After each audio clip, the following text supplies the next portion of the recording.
বগুড়ার দুপচাচিয়া উপজেলার তালোড়া পৌরসভার তালোড়া বাজার এলাকায় ডাকাতিকালে ৬৭ বছর বয়সী বিমলা পোদ্দার নামে এক নারীকে শ্বাসরোধ করে হত্যা করেছে ডাকাতরা।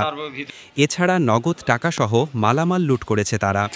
শুক্রবার সকাল ১১টার দিকে দুপচাচিয়া থানার ভারপ্রাপ্ত কর্মকর্তা ওসি ফরিদুল ইসলাম বিষয়টি নিশ্চিত করেছেন।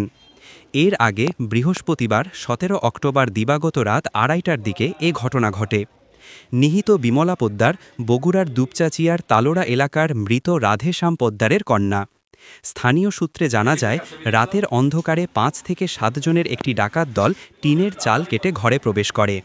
তারা ঘরে থাকা ২ ভাই ও ৩ বোনকে চাকুর ভয় দেখিয়ে হাত পা বেঁধে মারধর করে। পরে নগদ প্রায় ২ থেকে ৩ লক্ষ টাকা ও ৩টি মোবাইল ফোন লুট করে নিয়ে যায়। এ সময় তারা ঘরের আসবাবপত্র তছনছ করে ফেলে।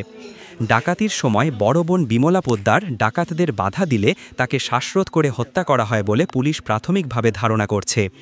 ভোর আনুমানিক ৪:৩০টার দিকে ডাকাতরা ঘটনাস্থল ত্যাগ করে। পারিবারিক সূত্রে জানা গেছে, ওই পরিবারের ৫ ভাই বোন একসঙ্গে থেকে চাল ও ভুসির ব্যবসা করতেন। তাদের সকলের বয়স ৬০ থেকে ৭০ বছরের মধ্যে। ভাই বোনদের কেউ বিবাহিত নয় এবং ২ ভাই বোন প্রতিবন্ধী বলে জানা গেছে। ঘটনার পর পুলিশ ঘটনাস্থল পরিদর্শন করেছেন, তবে এখন পর্যন্ত কাউকে আটক করা যায়নি। জীবনের কারোর সাথে দূরে কথাই বলেনি, এরকম মারা মানে মারা একই কথা। তাহলে এরকে মারিছে একটু সঠিকভাবে বাইর করে আমাকে মনে হয় তার কাছে বাইর করতে আমরাই তো পাবো। এত সুষ্ঠু বিচার হোক এটাই আমার আছে। ঘটনা আমি এই মুহূর্তে কেবল আসলাম, দেখলাম এই অবস্থা, আমার নিজেরই মন খারাপ হয়ে গেল। এরকম নিরীহ মানুষকে মারা, এটা মানুষ সাধারণ পাগল ছাড়াও পাগলকেও মধ্যে মারবে না, এরা পাগল যে মারবে তাও নয় এরকম। আমরা প্রাথমিকভাবে দেখে যেটা জানতে পেরেছি যে একটা হত্যাকাণ্ড সংঘটিত হয়েছে, পাশাপাশি একটা লুণ্ঠনের ঘটনা ঘটেছে। এইটা আপাতত আমাদের দৃষ্টিকোণ থেকে এটুকু আমরা দেখেছি। বিষয়টা আন্ডার ইনভেস্টিগেশন আছে, তদন্তের একদমই প্রাথমিক পর্যায়ে।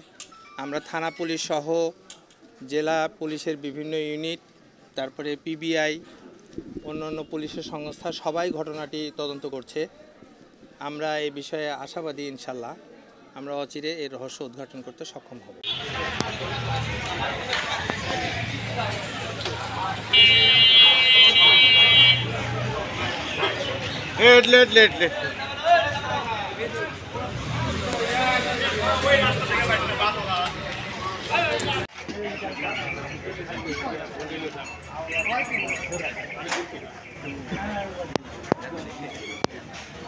দাদা